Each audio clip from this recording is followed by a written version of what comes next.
Science day पर Oxford school के students ने बनाया सैटेलाइट दिल हार्वेस्टिंग सिस्टम के मॉडल्स। बेटियों ने दिखाया शानदार हुनर। आदर्श नगर स्थित ऑक्सफोर्ड स्कूल में साइंस डे के मौके पर स्टूडेंट्स ने साइंस और आर्ट्स प्रदर्शनी लगाई।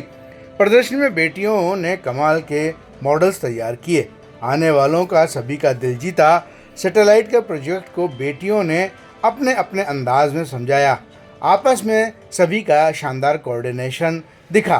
तो हार्वेस्टिंग सिस्टम में बारिश के पानी को किस तरीके से स्टोर करके उसका इस्तेमाल किया जाए, मानव दिल के पूरी तरह से फंक्शन का डिस्प्ले और उनके साथ बताना एक शानदार अंदाज रहा।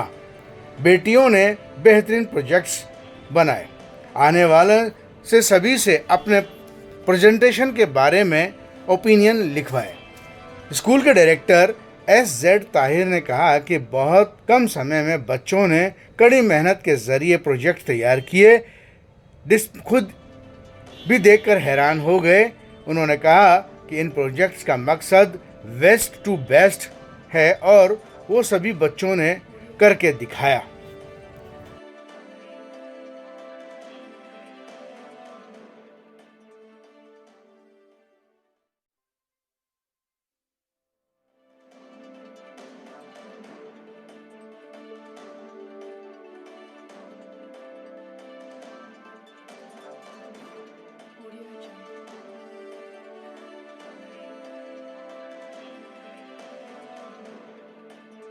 सर हर हमारे जो है इंटरनेशनल साइंस डे के नाम से 28 फरवरी को ऑल ओवर वर्ल्ड ये सेलिब्रेट किया जाता है साइंस डे। इसी उपलक्ष्य में हम लोगों ने भी साइंस डे को सेलिब्रेट करा। किसी कारणवश 28 की जगह 29 करना पड़ा, तो ये वही है हमारा science exhibition and art and craft exhibition है। ये बच्चों ने वेस्ट आउट ऑफ बेस्ट का मतलब बना कॉन्सेप्ट रखा, मतलब वेस्ट चीज़ से बेस्ट चीज़ बनाई है और साइंस को थीम रखा है इन्होंने और उस पर इन्होंने अपने प्रोजेक्ट बनाए और उसको एक्सप्लेन करा पेरेंट्स का। कितने दिन लगे इन बच्चों को ये तैयार करने? सर ये बहुत अचंभे वाली बात है कि मैंने ये डिसीजन लिया विथिन 5 डेज इनको दिए और इन्होंने 5 दिन में इतनी जल्दी ये प्रोग्राम करा, क्योंकि अभी एग्जामिनेशन का टाइम है, इन पर लोड है। फिर भी इन बच्चों ने इतना अच्छे से काम किया, स्टाफ ने इतना अच्छे से कोऑपरेट किया और पेरेंट्स ने भी 100% दिया।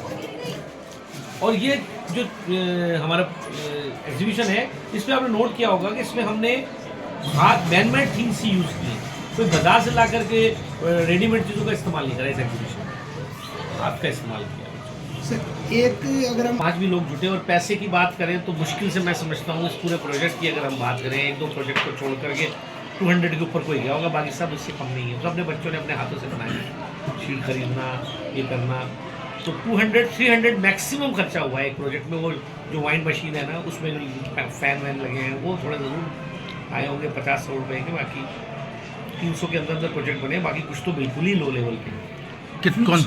कौन से क्लास के बच्चे हैं? ये बच्चे सर 6 से लेकर 12 तक के हैं। 6 क्लास से लेकर 12 क्लास तक के बच्चों ने इसमें पार्टिसिपेट किया है।